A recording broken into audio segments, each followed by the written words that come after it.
toutes et à tous. Nous sommes l'équipe PFJ de l'Assemblée parlementaire de la francophonie à Paris. Nous sommes tous chargés de mission. Je me présente, Adja Romili, québécoise. Samia Aruna, béninoise. Julien Pianoël, français. Lisa Paolini, française. Nous travaillons sous la supervision de deux conseillers à l'APF, Céline Argy et Bachir Dieng. Tout d'abord, nous souhaitons tous vous féliciter pour avoir été choisis pour représenter vos pays respectifs au PFJ, qui aura lieu du 6 au 11 juillet 2017 à Luxembourg. Dans cette vidéo, nous allons vous expliquer ce qu'est le PFJ, vous donner tous les détails pratiques et vous présenter les activités qui vous seront proposées. N'est-ce pas Lisa? Oui, tout à fait Julien. Alors, la structure du PFJ est la même que celle d'un parlement et que celle de l'APF. Il y a des séances de travail en commission et des séances de travail en plénière. Cette année, plusieurs thèmes seront abordés au sein des travaux en commission et les commissions sont au nombre de 4. La première commission, la commission des affaires parlementaires, se penchera sur la question suivante: quel est votre parlement francophone des jeunes idéal? Si vous êtes dans la commission de la coopération et du développement, vous étudierez les enjeux et les défis de l'entrepreneuriat numérique au sein de la jeunesse francophone. Si vous travaillez au sein de la CECAC, la commission de l'éducation, de la communication et des affaires culturelles, alors vous vous poserez la question suivante: comment l'éducation peut-elle contribuer à la prévention de la radicalisation? Enfin, si vous êtes dans la commission politique, alors vous réfléchirez sur comment concilier l'état de droit et la lutte contre le terrorisme. Nous vous avons envoyé des textes de référence par courriel et aussi sur le groupe privé Facebook afin que vous puissiez commencer à réfléchir sur ces différents thèmes. Nous sommes également en train de travailler sur la répartition en commission et vous la connaîtrez très prochainement. On va essayer bien sûr de prendre en compte vos souhaits, mais aussi on va essayer de faire en sorte qu'il y ait un équilibre paritaire et géographique. C'est-à-dire que dans chaque commission, on aimerait qu'il y ait le même nombre d'hommes et de femmes, et aussi que vous veniez un petit peu des 4 coins du monde pour que vous puissiez vous rencontrer. L'objectif du PFJ, c'est quoi? Eh bien, c'est de donner une voix à la jeunesse francophone au sein de toutes les instances de la francophonie et donc de l'APF. Vous pourrez présenter vos propositions sous forme de résolution ou de déclaration et vous aurez ensuite la chance de la proposer devant tous les parlementaires de l'APF lors de la session conjointe qui aura lieu le mardi 11 juillet. Outre vos travaux en commission, vous aurez également la possibilité de participer à plusieurs ateliers. Et c'est ma chère collègue Adjer qui va vous en parler. En effet, au cours du PFJ, vous aurez l'occasion de participer à 2 ateliers de votre choix sur un ensemble de 4 ateliers qui seront encadrés par des experts et par un parlementaire. Les inscriptions aux ateliers se feront le premier jour du PFJ auprès de moi et d'un ancien du PFJ que vous connaîtrez sous peu. Si le monde des communications vous intéresse, le premier atelier vous permettra de réfléchir sur les enjeux journalistiques et la liberté d'expression dans les pays en situation de crise.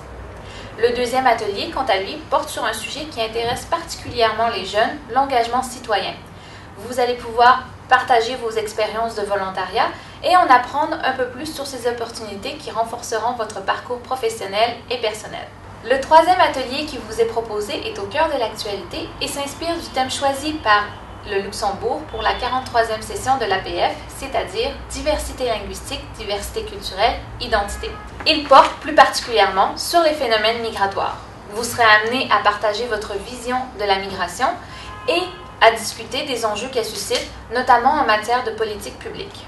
Enfin, le dernier atelier porte sur un sujet qui nous intéresse tous, que nous soyons une jeune femme ou un jeune homme, c'est-à-dire l'égalité femmes-hommes. Vous allez vous poser la question: comment faire pour que notre génération fasse de l'égalité femmes-hommes une réalité? Maintenant, je sais ce que vous pensez.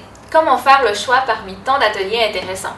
Eh bien, ne vous inquiétez pas, puisque un rapporteur ou une rapporteure sera choisi parmi vous par atelier pour faire un bref compte-rendu de la rencontre à ceux qui ne pourront pas en bénéficier. Ces ateliers sont donc une opportunité d'enrichir votre expérience au Parlement francophone des jeunes et de renforcer vos capacités. Mais évidemment, ce n'est pas tout. Nous vous avons réservé encore plus pour parfaire votre passage au PFJ, comme Samia va vous l'expliquer. Lors du Parlement francophone des jeunes, vous prendrez part à un exercice qui est le concours de jours oratoires.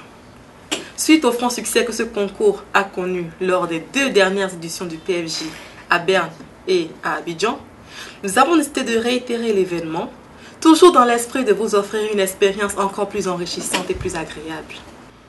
Il s'agira essentiellement de laisser s'exprimer ou de développer les talents d'orateur qui sommeillent en vous. Comment le concours va-t-il se dérouler? Eh bien, c'est très simple. Vous serez répartis en groupes de 4 avec un nombre égal de filles et de garçons représentant toutes les régions de l'espace francophone dans la mesure du possible.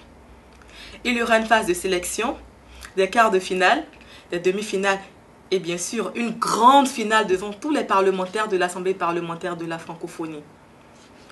À chaque étape du concours, chaque groupe débattra sur des sujets qui vous auront été communiqués à l'avance afin de mieux vous préparer. Sur le modèle d'un parlement, un groupe représentera le gouvernement et défendra le pour, et un autre groupe représentera l'opposition et défendra ainsi le contre. Par contre, vous ne pourrez pas choisir la position que vous aurez à débattre. C'est nous qui allons en décider. Vos prestations seront évaluées sur 5 critères. L'argumentation, l'éloquence, le travail d'équipe, l'impression donnée aux membres du jury, ce petit plus qui fera peut-être la différence, et l'improvisation, c'est-à-dire votre capacité à répondre de façon claire et cohérente à des questions auxquelles vous n'aurez pas été préparé à l'avance. L'équipe qui aura obtenu le plus de points lors de la finale sera sacrée vainqueur du concours de jeux oratoires. Certes, cet exercice demandera de vous beaucoup de réflexion et de diction. Mais sachez que c'est avant tout un apprentissage et que vous devez prendre plaisir à y participer.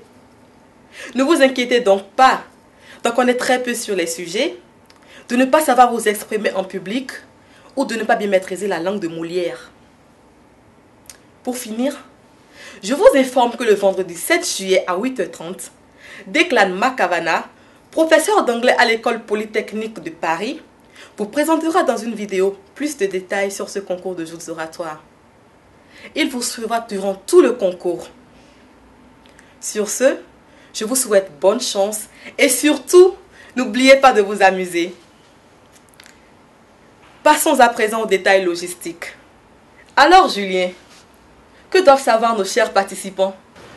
Eh bien Samia, c'est très simple. Vous devez vous munir de votre billet et de votre passeport ou de votre carte d'identité si vous êtes européen pour entrer au Luxembourg. Il est possible qu'un visa soit requis selon votre pays d'origine. Si c'est le cas, nous vous avons envoyé de nombreux messages pour vous aider dans vos démarches, mais n'hésitez pas à nous recontacter en cas de besoin. Si vous avez reçu votre visa, partagez-nous cette information et nous nous réjouirons ensemble. Pour certains d'entre vous, c'est la première fois que vous vous rendez à l'étranger, donc si vous avez la moindre question, n'hésitez pas à nous la poser et nous vous répondrons. On vous accueillera à la gare ou à l'aéroport, puis on vous accompagnera jusqu'à l'auberge de jeunesse qui se situe près du centre de conférence où se déroulera l'intégralité des travaux.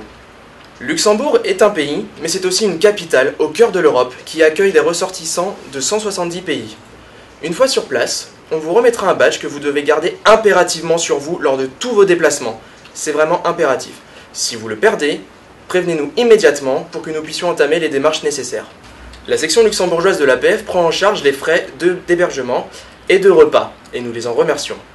Pour vos dépenses personnelles, la devise utilisée au Luxembourg est l'euro. Au Luxembourg, les températures de jour en été sont entre 15 et 25 degrés, donc prévoyez des tenues en conséquence.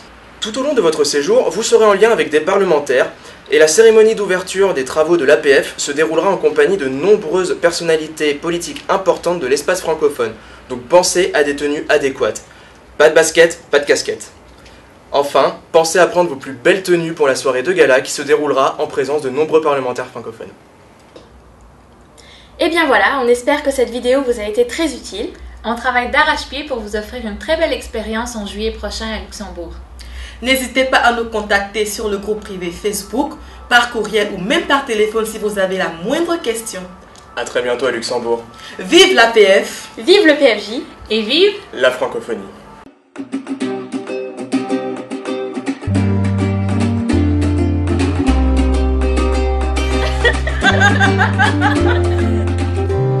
À bientôt au Luxembourg!